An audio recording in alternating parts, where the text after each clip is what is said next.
9 Bizarre Less Famous Unsolved Mysteries Around United States. Number 9.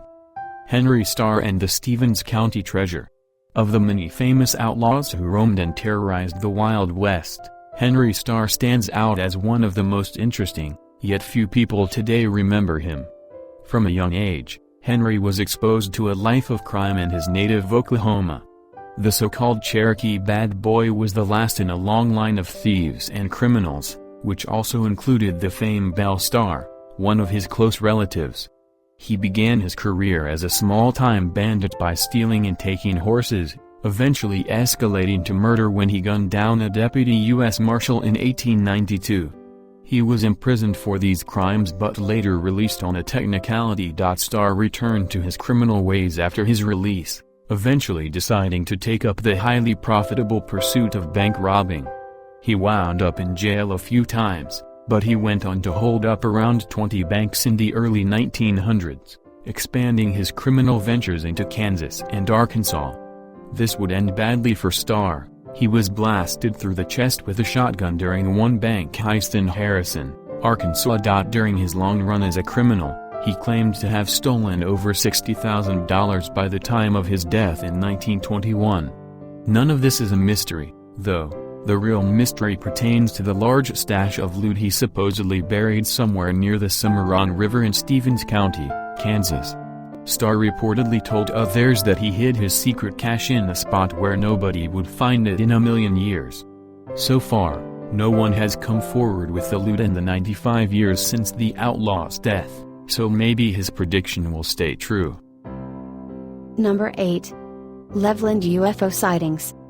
One of the most incredible UFO sightings in ufology occurred on November 2, 1957, when dozens reported strange things in the skies over Loveland, Texas.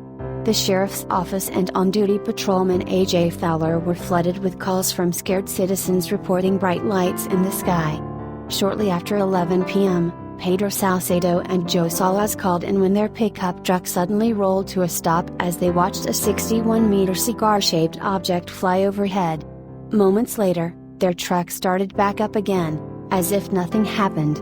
For the time being, Fowler shrugged off the report. Later, however, more reports came in from others claiming that their vehicles had stalled while either watching a UFO in the sky above or encountering bright objects just sitting in the road. Fowler wrote down that the sheriff's office took over 15 calls on these strange lights. At 1:30 a.m., Sheriff Clem and Deputy McCulloch left the station to track down the lights in the sky. Just outside of Loveland, they witnessed a large, glowing object fly over the highway ahead of them. For about 3 hours, the skies over Loveland and the surrounding area were filled with strange lights. Dozens of witnesses came forward, and the Air Force conducted a brief investigation. They said the UFOs and lights were nothing more than ball lightning, a natural weather anomaly. While lightning was spotted hours later in nearby Lubbock, many still claim something truly paranormal was over Loveland on that odd autumn night. Number 7. Meriwether Lewis's death. Meriwether Lewis, who led the famed Lewis and Clark expedition alongside William Clark, returned to St. Louis, Missouri in 1807, after his long trek through the vast Pacific Northwest.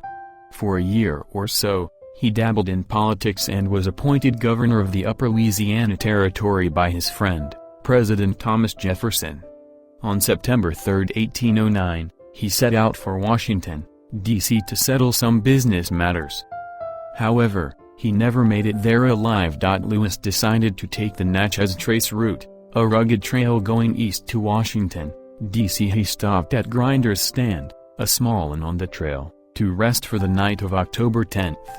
That evening, the innkeeper's wife, Priscilla Grinder, reported that Lewis was behaving erratically and kept pacing around the inn's dining area.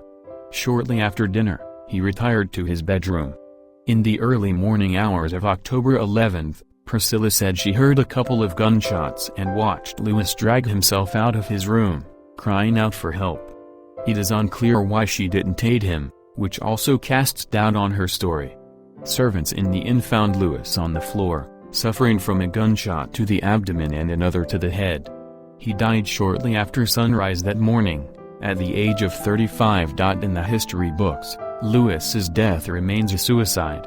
Many experts cite his alcoholism, his financial situations, and his failure to find the fabled Northwest Passage as motives for the suicide.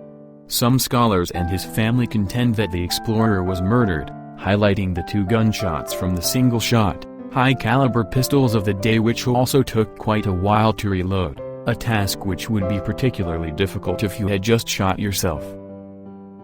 Number 6. Momo. Many cultures around the world have their own versions of Bigfoot. We've all heard of the Yeti and the Sasquatch, but few have heard of Missouri's terrifying beast. Stories of the fearful Momo, or Missouri Monster, rocked the area of northeast Missouri back in the early 1970s. On July 11, 1972, 2 young boys were outside playing in the woods near the small, rural town of Louisiana, Missouri, when something frightened them. They dashed back to the safety of their home, while their sister ran outside once she heard their cries for help. There, she saw a large creature with dark hair covering its body and face standing back near the trees, with a bloody, dead dog under its arm. After the odd encounter, word of it spread throughout the town and the nation. Once this sighting took place, others began reporting similar strange occurrences. Some claimed they saw fleeting glimpses of something in the woods, others said they smelled something beastly, or heard weird sounds, like haunting cries and inhuman screams. A rash of sightings and encounters occurred over the next few years, but eventually, the sleepy town of Louisiana returned to its dormant slumber. Today, a few people still sporadically report seeing Momo, but other than that, it's largely remained a local legend. While most think the sightings were just misidentifications and mass paranoia, the Missouri Tourism Bureau apparently begs to differ. Number 5. St. James Hotel of New Mexico. Henry Lambert was the White House chef for President Lincoln right up until Lincoln's assassination on April 15, 1865. The tragic event caused Henry to leave Washington and head west, like many men and women did back then. Eventually, he wound up in Cimarron, New Mexico, where he built the St. James Hotel, a very nice inn and saloon by the standards of the day, in 1872. Over the years, the list of occupants and visitors grew to include some pretty famous names. On the way to Tombstone, Arizona, the Earp brothers stopped at the inn and stayed for a few days. Western showman Buffalo Bill Cody enjoyed his stay at the hotel, and even outlaw Jesse James was a guest in room 14 at one point. Over time, the hotel was also the site of multiple murders and killings. In 1901, Henry's sons replaced the roof of St. James and found some 20 bullet holes in the ceiling. This is why the hotel is now called one of the most haunted inns in America. Many have reported odd things happening or seen ghosts and spirits. If you smell roses at any point in your stay, it may be Mary Lambert, Henry's wife. 2 young girls, along with Henry's son Johnny, have been spotted playing in the halls. A spirit known as TJ is supposedly still in room 18, having died there after being shot in a high-stakes poker game. If you're brave enough, you can book a room at St. James. Just know that while all of their guests check out, not all of the guests may leave. Number 4. Knights of the Golden. The Knights of the Golden Circle, or KGC for short, was a clandestine group of Southern sympathizers that formed before the Civil War. When fighting between the states broke out in 1861, their power and numbers only grew. They sought to conquer a circle of areas in Mexico, Central America, Northern South America, Cuba, and the West Indies to form a Confederate empire of slave states, hence the name Golden Circle. As the Civil War raged on, the KGC decided to postpone their plans for South American domination and instead began to focus on supporting the struggling Confederate government. The KGC and many of their alleged higher-ups in the Confederate government, such as Jefferson Davis, J.E.B. Stuart, and Nathan Bedford Forrest, tried to aid the Confederacy by capturing guns, supplies, munitions, and gold. Lots and lots of gold. When the Confederacy fell in 1865, the KGC allegedly went underground to hide all of their gold, along with some of the recovered Confederate treasury. They used codes, treasure maps, and guards called sentinels to hide and protect their vast caches of treasure. U.S. intelligence agencies kept tabs on the KGC after the Civil War, but they had little success. The group seemed to disappear in only a few decades following the war. Some assert that they simply became even more secretive, plotting to overthrow the reunited U.S. federal government. Others believe they are still around today, watching and waiting, ready to strike and begin building a new band of rebellious Confederate states. Number 3. The Gypsy Hill Killings. A string of gruesome murders shook the California Bay Area back in early 1976, when 5 women were found stabbed in the woods of San Mateo County.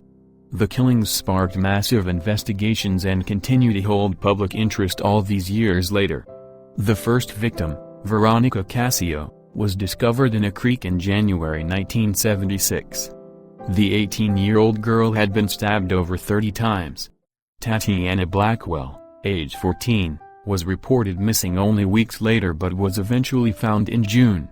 She, too, sustained multiple stab wounds. In February, 17-year-old Paula Baxter was found behind a church, stabbed and sexually assaulted. In April, police uncovered the body of Denise Lamp, a 19-year-old who also had been stabbed over 20 times. The San Mateo slasher struck one more time and killed Carol Booth, who was found on May 6, after she had been missing for about 2 months. Investigations into the murders continue to lead nowhere and usually leave more questions than answers. DNA tests linked the murders of Baxter and Cascio, and the killer's modus operandi seemed largely consistent in all 5 cases. All of the girls were young, brunette, and experienced car troubles before they died. All 5 were stabbed repeatedly. No one has been apprehended so far in any of the 5 cases.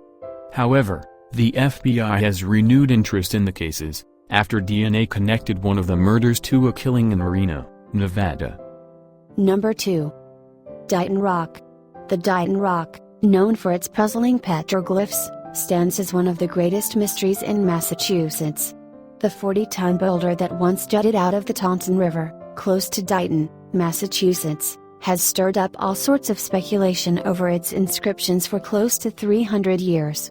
Investigators have attempted to decode the odd glyphs since an English colonist first described the boulder in 1680, but they have had little success. In 1963, state officials removed the boulder and kept it for preservation. The Dighton Rock State Park was established in 1980 by the state of Massachusetts. Now, the rock remains in the museum there, just as mysterious as it was centuries ago. Multiple theories exist today on who carved into the stone, but none have been conclusively proven. Most scholars say the stone and its strange carvings are of Native American origins, as similar stones have been reported in Vermont and other nearby states. Some of the wilder theories have proposed that it was the work of the Portuguese, Chinese, or even the ancient Phoenicians. Number 1. Ghost Road in Saratoga, Texas. Ghost lights have dotted the American South for many years now. Many of these lights have made small communities like Gurdon, Arkansas quite famous. One lesser-known light appears on Bragg Road, which is deep in the heart of southeast Texas, near Saratoga and counts. This odd orb was first reported back in the 1920s and 1930s. Its fame increased during the 1960s, when a local newspaper editor published multiple stories on the light. Since then, hundreds have flocked to the small, sandy road to get a glimpse of this weird phenomenon. Countless stories attempt to explain the ghost light, and many local legends have spawned to detail its spooky origins. One legend says it's a deceased Spanish conquistador, looking for the treasure he never recovered.